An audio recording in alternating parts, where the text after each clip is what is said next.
Au bout de cette route, les enquêteurs continuent de s'affairer pour résoudre la tuerie de Haute-Savoie. 4 adultes sont morts et une petite fille a été grièvement blessée. Dans la nuit, une deuxième fillette a été découverte, prostrée et cachée sous les jambes des victimes, mais indemne.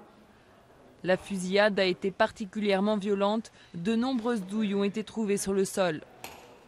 3 des 4 personnes mortes ont été touchées par des projectiles, par des balles, à la tête pour 3 sur 4. Il est certain que des projectiles dans une tête, je ne dirais pas que c'est professionnel, je dirais que c'est d'une immense sauvagerie. Et que ce qui est sûr, c'est qu'on voulait tuer. Les victimes n'ont pas été formellement identifiées, mais il s'agirait d'une famille de citoyens britanniques en vacances dans ce camping. Le corps d'un cycliste français a également été trouvé sur les lieux du crime. En Grande-Bretagne, la police garde la maison des victimes présumées.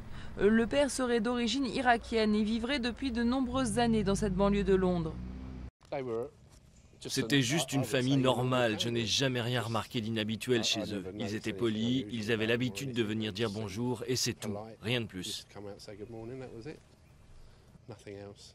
Pour le moment, le mystère reste entier. La petite fille blessée âgée de 8 ans pourrait peut-être éclairer les enquêteurs, mais même si ses jours ne sont pas en danger, elle est toujours dans un état grave et a été plongée en coma artificiel.